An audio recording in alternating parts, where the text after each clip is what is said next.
Un enseignement rapide. Quand tu prends l'homme, il y a deux types d'eau dans le corps de l'homme. Pour les scientifiques, vous allez confirmer cela. Le premier type, c'est ce qu'on appelle la sueur. C'est l'eau qui sort dans le corps de l'homme. Je ne sais pas pourquoi et comment.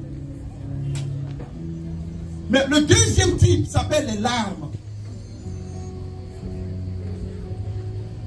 Et quelqu'un me disait, mais lorsque Dieu a fait la création, il a dit au Genèse chapitre 1, verset 31, si ma mémoire est bonne, que tout ce qu'il a fait est bon. Alors, mais pourquoi il a créé les larmes dans le corps de l'homme? S'il savait que tout ce qu'il avait fait était bon. C'était une bonne question, hein? Alors je lui ai dit, les larmes que Dieu nous a données, ce n'était pas en premier pour pleurer. Je peux m'expliquer?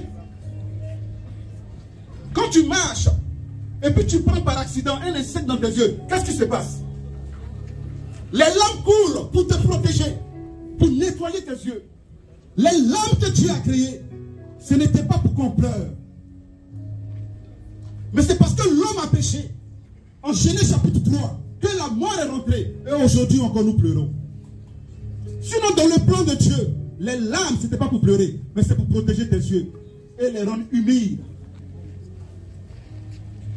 Où je vais en venir? Quand ce soir tes larmes vont finir de couler, il faut que ces larmes-là nettoient tes yeux pour avoir une autre vision de la vie. Ne regarde plus la vie comme avant. Ces larmes que tu vas couler ce soir, il faut que ce soit des larmes qui vont t'apprendre à prendre des décisions sages. Et il n'y a pas plus grande décision sage que d'accepter le Seigneur Jésus-Christ en tant que ton Seigneur et Sauveur.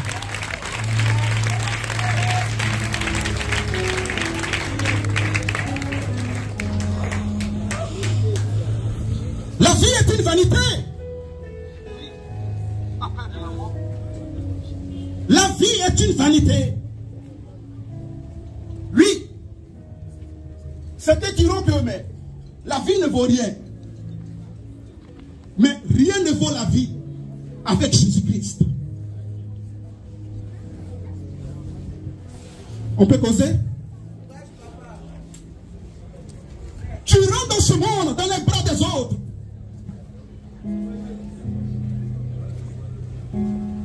Je reprends pour une deuxième fois. Tu rentres dans ce monde, dans les bras des sages-femmes. Voilà la vie. Mais tu sors de ce monde dans les bras des mortiers. Donc quand tu rentres, on te porte. Quand tu sors, on te porte. Celui qui n'est pas d'accord avec moi, allons à la maternité. Tu vas voir comment un enfant rentre. Et celui qui n'est pas aussi d'accord avec moi, allons demain au cimetière. Tu vas voir comment quelqu'un sort. La vie, c'est une vanité. Deuxième vanité de la vie. Quand tu rentres dans ce monde, tu ne choisis pas tes vêtements. Je n'ai jamais vu un bébé qui choisit ce qu'il doit porter. Mais quand tu sors de ce monde, tu ne choisis pas non plus tes vêtements. Quel que soit ce que tu as porté aujourd'hui, quand tu vas mourir, ce sont les autres qui vont décider ce que tu vas porter. Est-ce à cause de cette vie que tu ne crées pas Dieu?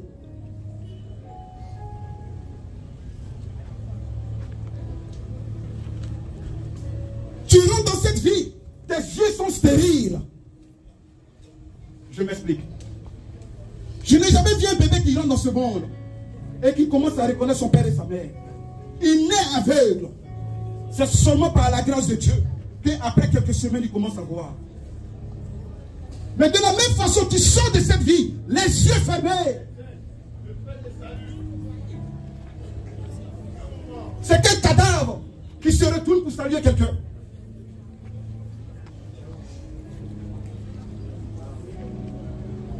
Tu rentres dans ce monde avec la bouche stérile.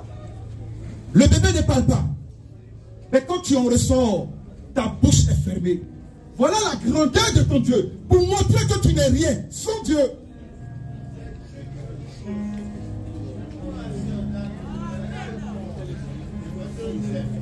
Tu rentres dans ce monde, ton esprit est stérile. Tu ne réfléchis pas de toi-même parce que tu es un bébé. Mais quand tu sors de ce monde, ton esprit pareillement est stérile. Je vois ce qu'on appelle des cadavres ghanéens. Des cadavres qu'on fait arrêter. Des cadavres qu'on fait asseoir. Mais tu penses que c'est sa volonté? Mais comme il est mort, ce sont les morgués qui décident comment il va s'asseoir, comment il va s'arrêter, ou bien il est dans le cercueil. Voilà la vanité de la vie. Mais dès que ton esprit commence à s'ouvrir, il n'y a pas de Dieu. Toi qui es né sans cerveau, dès que tu commences à réfléchir, c'est de blasphémer contre ton Créateur. Il n'existe pas de Dieu. Bien aimé, si Dieu n'existe pas, c'est que toi aussi tu n'existes pas. Je reprends pour une deuxième fois. Si selon toi Dieu n'existe pas, c'est que toi aussi tu n'existes pas. Parce que quand on était encore à l'école, quand on veut calculer notre âge, on dit 500 ans avant Jésus-Christ, 200 ans après Jésus-Christ. Ton âge même a commencé à être calculé à partir de Jésus.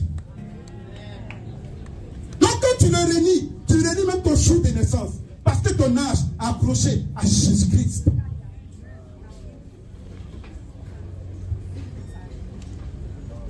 On va finir ici.